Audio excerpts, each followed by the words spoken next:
that trees are long-lived. Compared to man, you know, if we're lucky, we get in 70, 80, 90 years. A tree, if it's lucky, it might get in 300, or in Missouri, even 800, 900, 1,000 years.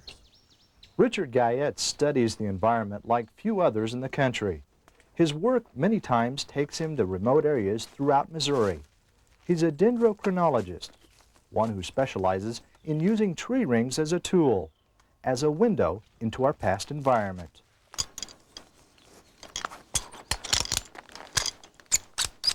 In order to study rings on trees, we don't have to cut the tree down. We can take samples of the tree using what we call an increment core, and it does very little damage to the tree.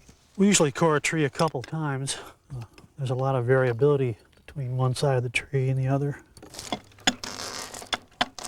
What's unique about trees is that we can date exactly when something happened to the tree. You know, whether it's a bear scratching it, or a beaver chewing on it, or a woodpecker, or fire, a drought. One of the things we look for are fire scars on trees. Land managers are particularly interested in this because how often the woods burn relates to the abundance of certain species of birds, or turkey populations, or the forage for white-tailed deer. In pre-settlement times, the Indians would burn to improve the pasture and to fight their enemies. And their fires were pretty frequent. In fact, if you look around, a lot of these stumps still have lots of charcoal all over them. And this is happening all over Missouri, in fact. The changes in the fire frequency are affecting the kind of vegetation we have in our forests.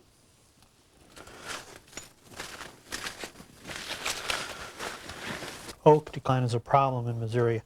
A lot of oak trees are dying, and is it due to climate? Is it due to acid rain? Is it due to a change in the species composition of our forests? And we can use tree rings to kind of look into the past growth patterns of oak trees and try to figure out just what exactly is causing this. Using a specialized microscope and computer, Guyette measures and records the width and the total number of rings. Once compiled, he then compares the data with a master chronology, enabling him to determine each tree's historical background. It's kind of like playing Name That Tune. You have to have enough rings to be able to identify the song, or to place the tree ring series in time. Now, we have created these master chronologies, or we might call them master tunes, that go back 300, 800 years. And we take a piece of wood of unknown age, we look at the patterns in the rings, and we can tell exactly when, where this pattern fits in the master pattern. If you knew a symphony by heart, and you just had one stanza of the symphony, you could fit it right in there, because it only would fit in one place. Climate influences the growth of trees. Just like during a good growing season, you get a good crop of corn. During a good growing season, a tree puts on a big, fat, wide ring. The oldest trees tend to be small trees to a large extent. This is an eastern red cedar, and it's 35 years old. It took 35 years to grow this tree. And then we have another red cedar here. It took 500 years to grow this one on my left. This is a cross-section of an eastern red cedar that died naturally in 1978. It's an 860-year-old eastern red cedar, one of our oldest pieces. This tree grew in a crack on a rock on the Jacks Fork River. But trees are just one facet of Guyette's work. So we can date when a log cabin was built by taking a sample of the rings and matching the pattern in those rings with master patterns that we have created for different species like white oak or post oak or red cedar or pine. A lot of historians are very interested in how old their particular house is, structure. The Ulysses S. Grant House in St. Louis, for instance, or the Moses Austin House in Potosi, Missouri, or the Jean-Baptiste Vallée House in St. Genevieve. I find it very interesting looking at our past history. You know, you really don't know where you're at unless you know where you've been, and trees give us a way to know the past.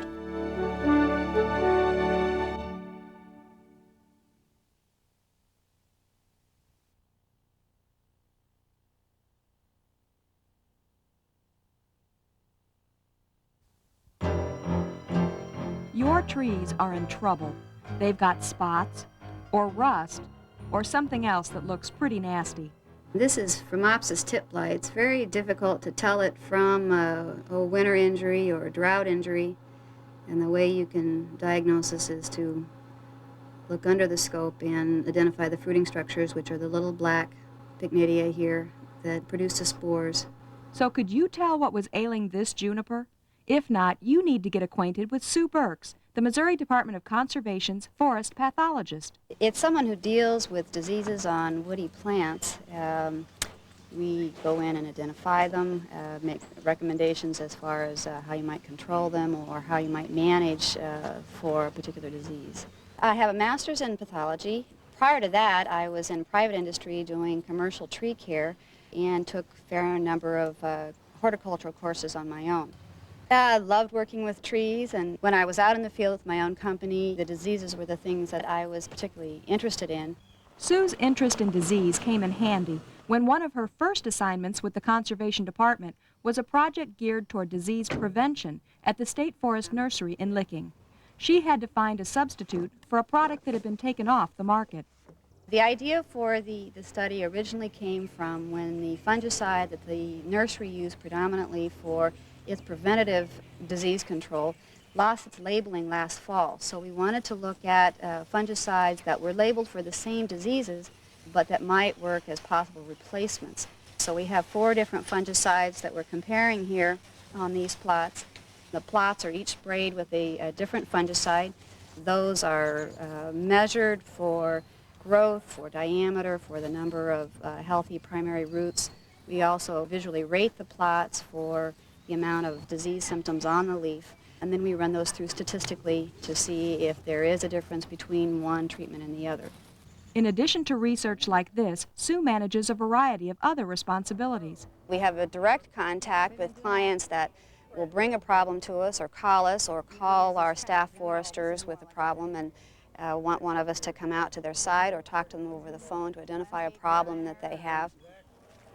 This is still green. This is typical, though, that the branches are staying fairly supple, what you're seeing with the dead leaves? Yeah, they seem to be. One method for making contact with people and their plant problems is through statewide plant clinics. This one, held at a St. Louis shopping mall, was a joint effort with the Missouri Botanical Gardens and covered everything from ailing trees to dying tomato vines to houseplants. If you had something in the soil like a pathogen, it would tend to be all of one side or a spiral going up. It wouldn't be scattered. So the kind of random distribution, even though it is more or less on the south side, sounds like more of a canker disease. Yeah, you don't think, you won't need to take it out. Okay. Yeah. Can you see They'll get real woody down at the base. I mean, that looks like just like some kind of splash.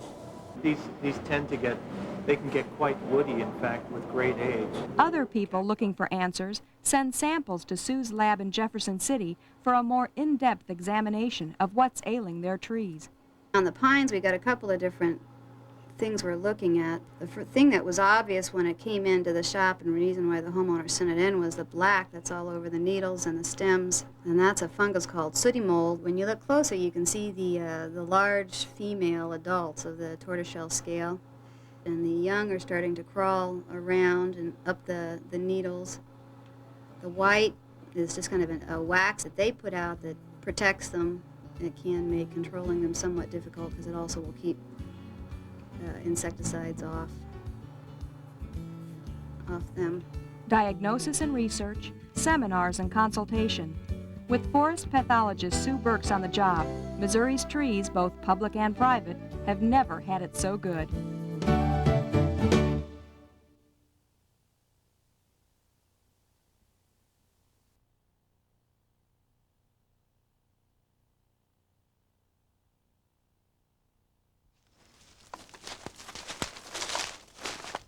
A long-range study is underway in the Ozarks.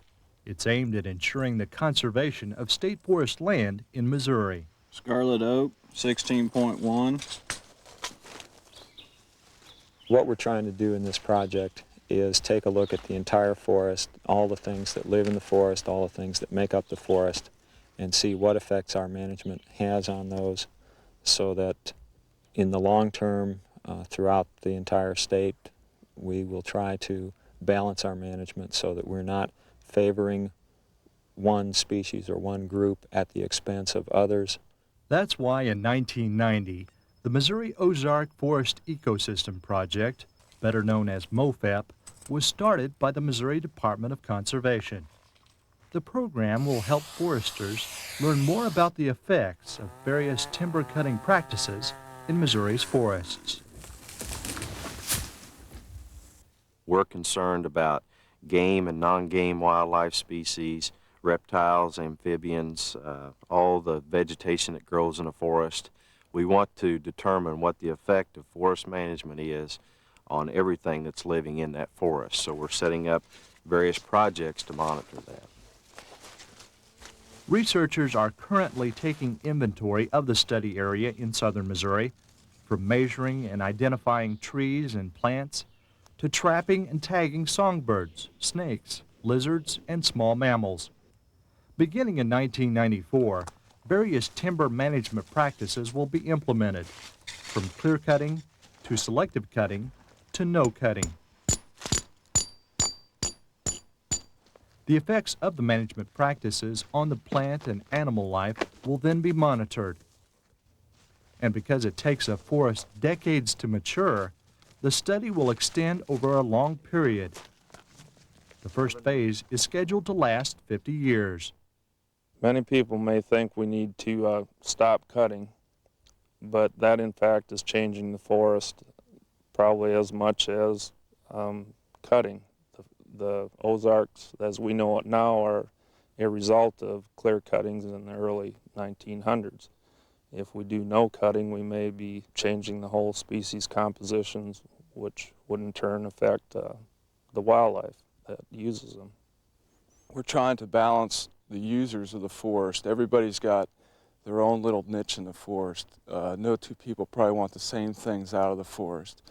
That's a really tough order for us to do, so we're trying to figure out how we can best balance those different users and how we manage the forest. And by looking at the forest on a large scale like we're doing now, we think we can get some answers to help us better manage the forest in the future.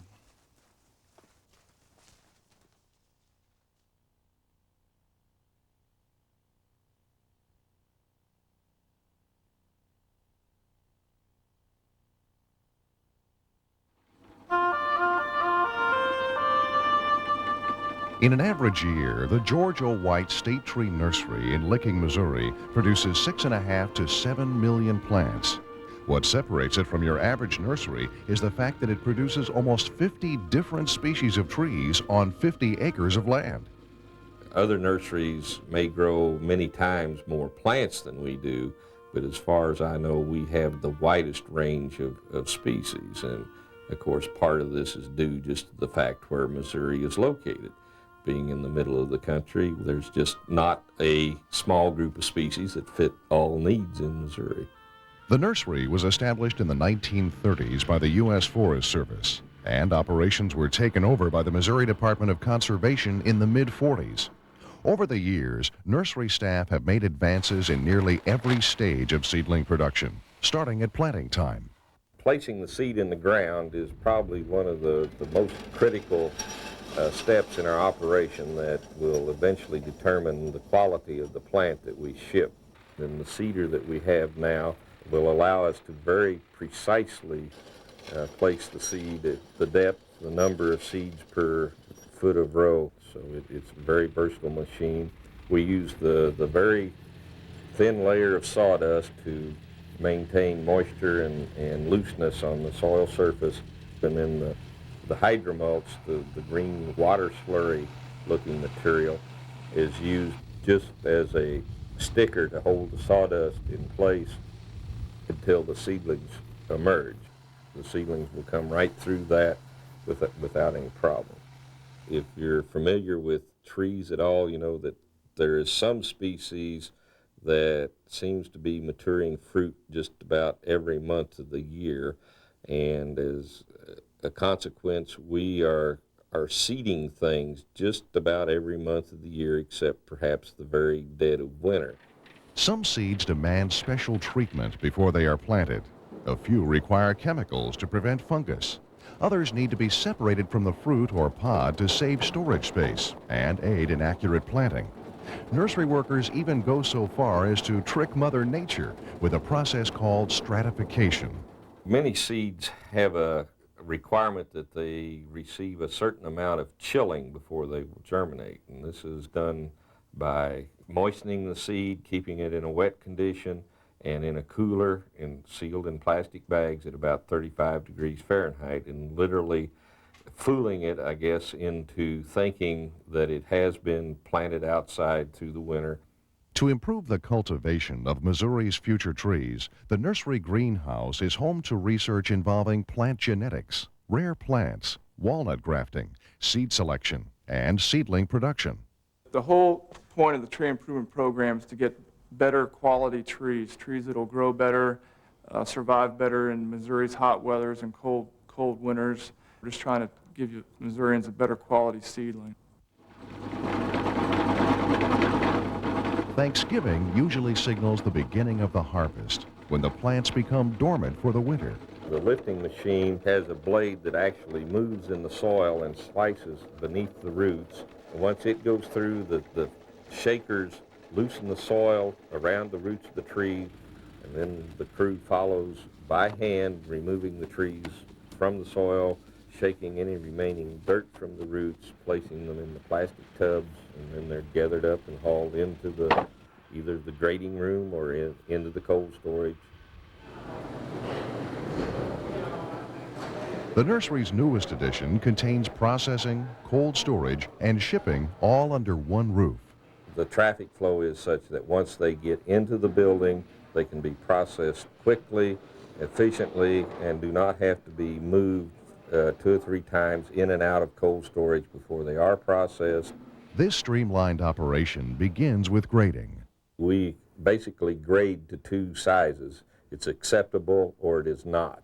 The seedlings that make the grade that are of sufficient size are placed in bundles of 25, labeled and tied, and then moved into the cold storage to await shipping, or they may immediately go to the shipping area for packaging in orders.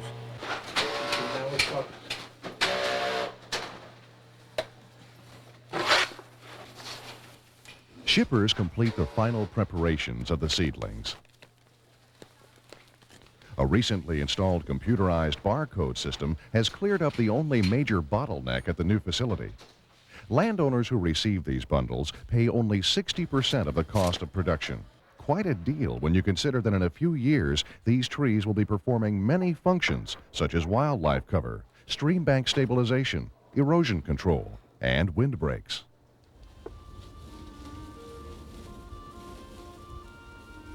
Nature's cycle comes full circle. Warrenton Future Farmers of America members collect nuts that will be sowed, processed, and planted by landowners all over the state. Listen as Bill Yoder talks with pride of his seedlings that have moved on, and you might just understand why they call it a nursery.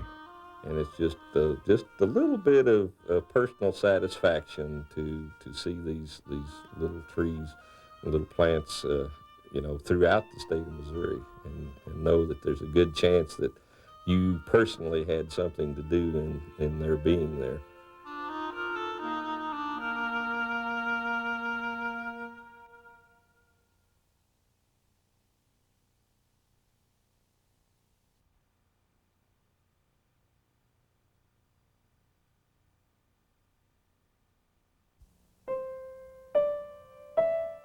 As I get older, I am much more appreciative. You don't realize how much like your parents you are until you get older. I see more of my dad in me, I think, today than I ever did when I was, say, Chris's age. So yeah, I mean, there's a legacy there, certainly the legacy of the land. Legacy to Jerry Barnes means more than 200 rolling acres in northwest Missouri. J.M. Barnes, Jerry's father, acquired the land in the late 50s. In time, it passed on to Jerry, just as he will someday pass it on to his son, Chris. For over 30 years, 3 generations of the Barnes family have taken pride in their trees. Let's see what the deer have done to us. Okay. Haven't eaten too much of it. I see some tracks. Come on, Bob. Jerry and Chris are planting black walnut, complementing the natural stands of walnut that Jerry and his father managed in previous years. Pretty nice one. Yeah. Well, looks like the deer have been browsing a little bit in the top of it there. It doesn't look too bad, though. No, there's a lot of new leaves coming out. It'll do just fine, I think. To really understand a forest, you have to have a different understanding of time. You have to take the long view. Look at the old grave. Oh, I tell you, look at that. This grave dates back 100 and almost 30 years, son. And the tree over there is probably not over maybe 40 or 50 years. So the graves are much older than the trees that are growing here. Boy, these are old. Yeah.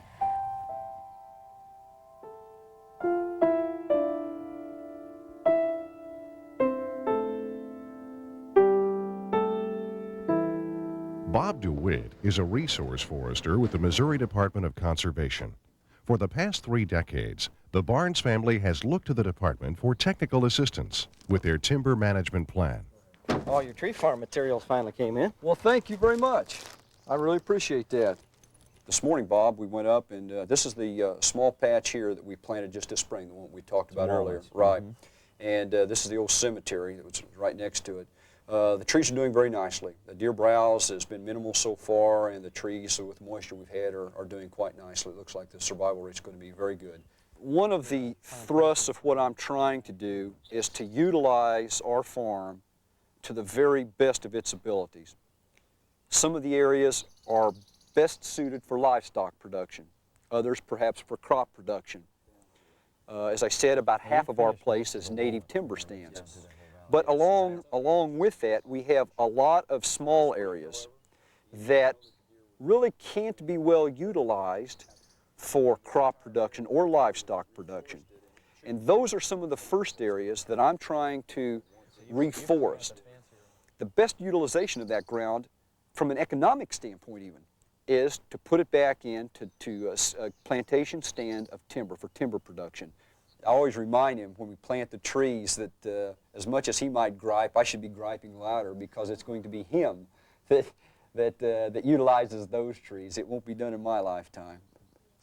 You should see a notable difference on the growth rate by getting rid of the competition. Sod's just a really vigorous competitor for moisture, and the trees will notice that. Well, I hope you're right. As I said, it takes a long time to see all the profits of your work, but I'm sure that looking back today and remembering what this used to look like, it's rewarding in and of itself to see what they look like. For the most part, cooperators that I work with are fairly far-sighted people. The reason they've become interested in working with their trees is they see the benefits they're providing immediately in terms of they're nice to look at, there's an aesthetic value related to them, their wildlife habitat, they improve the water quality, they improve air quality, so they're getting those benefits right away. But like I said, they are far-sighted individuals, and they realize that although they may not necessarily be the one to receive the benefits down the road from the trees they're working with today, somebody will see it, just like they're seeing the benefits from the trees that somebody in years past left for them. It was through my dad's vision that all this probably transpired. It was through his thoughts and his primary efforts, and all I can do is hope to take his original work, build upon it, improve on it, so that my son can perhaps do the same thing and turn it over to his son in as good a shape as hopefully he's going to get it from me.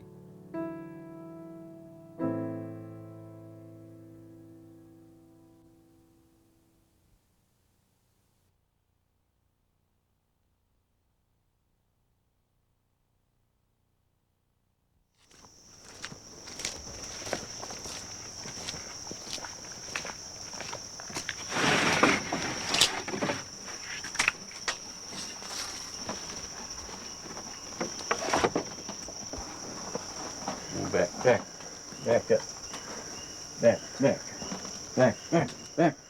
Spending a day with Bob Street is like taking a step back in Missouri's past.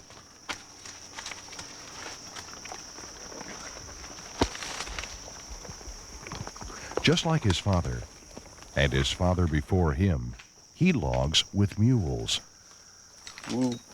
I don't know when I didn't do it. Ever since I can remember, I just had to do it and have been doing it ever since. Woo, it. Woo.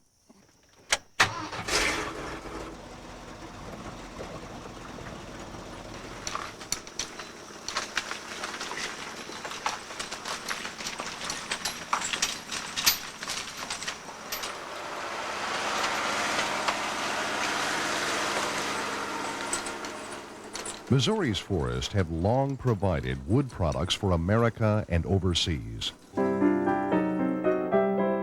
Around the turn of the century, the virgin pine and hardwood forest of the southeast Ozarks supported one of the world's largest mills serving a growing nation. Transporting logs from where the trees were felled to the mill was accomplished by rail, river, and the sweat and toil of many a horse and mule.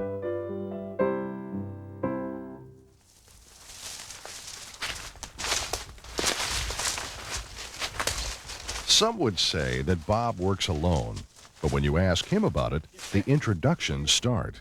Well, the black one is named Kate, and she's a pretty good disposition mule. And the other one is Red, and she's a little touchy.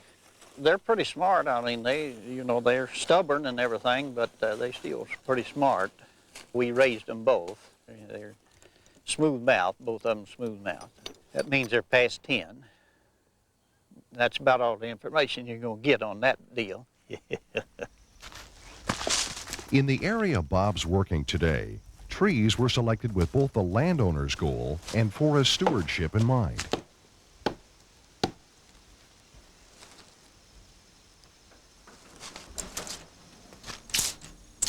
The land management plan for this is to acquire forest products, but with a primary emphasis on upland game habitat, which is wild turkey, white-tailed deer, squirrels, that type of thing. We're very concerned to limit any adverse soil impacts so that we don't create runoff and siltation.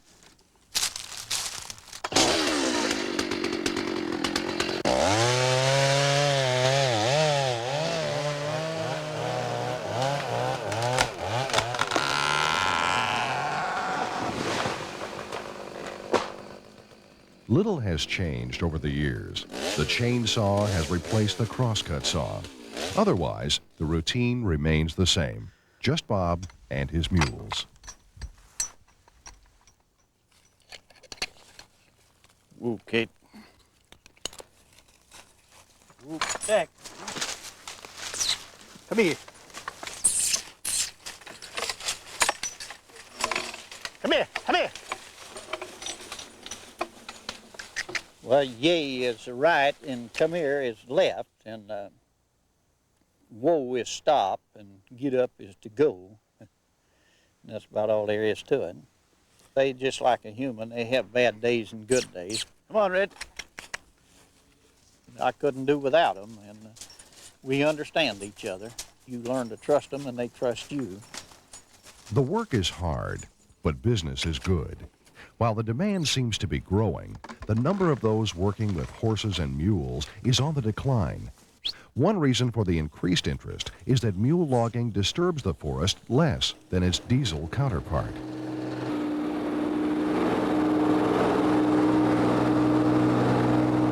Because a mule has got 4 hooves as opposed to 4 rubber skiddered tires and less weight, it's just going to create less impact on the forest floor.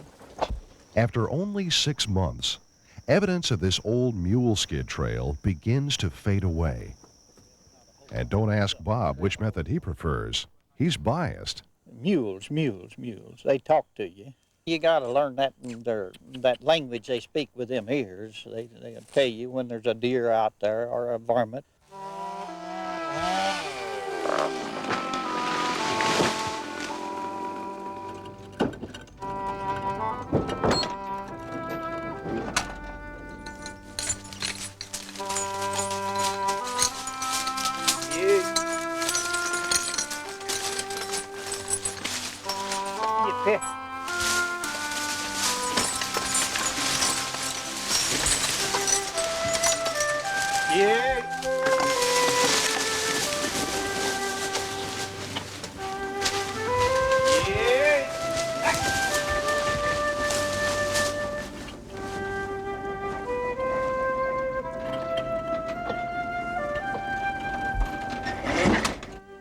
We've demonstrated time and again that you can take from the forest and still protect it. We can create high-quality forest land habitat. We can have the best of both worlds.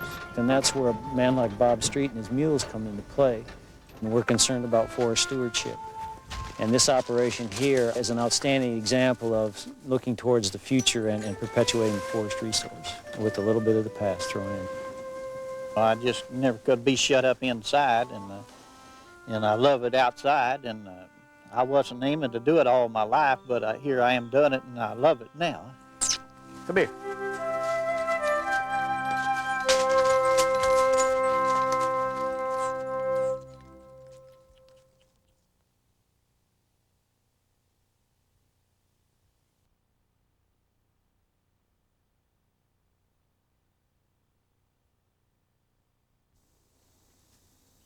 I spend a lot of Sunday afternoons and evenings just walking through the woods, looking and visualizing and trying to figure why is this tree like that and why is this tree like that and why did this one die this year, and you know, you can never learn enough.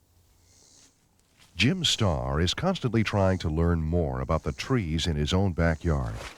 That's his job as a tree farmer, and each day after work he goes home to find himself surrounded by the results of his profession. The log home he and his family live in was built using the wood off their own land. Everything from the roof down was all cut right here on the farm. Whenever we needed a 2x4, well, we went out to the woods and we cut the tree and rolled it up on the mill and sawed it out, you know, which is the way a lot of the old timers would have done it. So you get a good feeling doing something like that. That was one of the most enjoyable things out of the house, is just saying that we did it ourselves.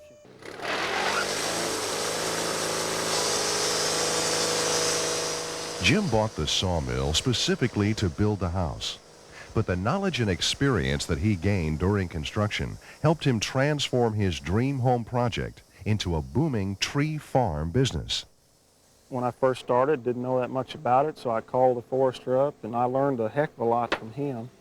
What he's learned hasn't gone unnoticed. Jim recently won the Missouri State Tree Farm Award, thanks in part to his hard work, simple tree management practices, and innovative ideas, one of which was his decision to use a solar-powered kiln. I use it to dry my higher-grade lumber to sell to lumber yards and contractors and small cabinet shops, that type of market. I added a wood furnace to my solar kiln so that I can kind of speed the process up at the end of the cycle. I never used the wood furnace until the last few days because I like the slowness of the drying in the solar kiln. I think it produces a little better quality lumber. But cutting and processing timber are just two aspects of tree farming. Jim manages his forest to ensure trees for the future, a practice that was scarce in Missouri near the turn of the century. So much of the forest in Missouri has been abused through the years. It's been grazed, it's been burned, it's been clear cut, and I'm not opposed to a clear cut if it goes back into timber production. This area over here has been grazed off and on in the last 20 years, and as you can see, there's not much understory in it. This is not a healthy forest setting. This area over here hasn't had cows in it. And you can see a lot more regeneration and understory in here. This is what a healthy forest setting ought to look like. There's young trees to take over when the old trees are cut. It's a simple practice Jim follows. Remove the weak trees and save the strong. This allows the quality trees more room to grow. This area here is where we've performed timber stand improvement. We've gone in and picked the lower quality trees that we wanted to take out. I've girdled them with a chainsaw. By cutting in an inch or so, you kill the tree. When you girdle it, leave that tree stand over the summer, it gets sun and wind, dries out pretty good, and the wood stays clean. And then we just block it up and sell it as firewood in the wintertime. This is the kind of tree that we're trying to grow. It's straight, it's tall, it's free of any visible defects. There's no limbs growing out on it. This tree is about 100 years old. It's a white oak, and so it's got 25 or 50 more years to go before it'll be harvested. The nuts from this tree are going to provide your, your genetics for your future forest, as opposed to those lower quality trees. And while nature takes care of the reseeding process, that doesn't stop Jim from planting new seedlings elsewhere. I've planted a few walnuts, more out of curiosity than anything, just something to say I have planted a few. A special tubing is used to protect the seedlings. It also increases their growth rate. Jim says these 4-year-old trees could be ready to harvest in 60 to 70 years. Hopefully I might see one or two of them harvested in my day. Patience and long-range planning. They're just a couple more of the many different aspects of the job, ones that Jim discovered early on during the never-ending learning process of a tree farmer. There is more to tree farming than cutting trees, and a lot of it is educating the public on tree management. We need to start taking care of our forest. We just can't do without it in this country or in the world, and we need to start taking care of it a little bit more.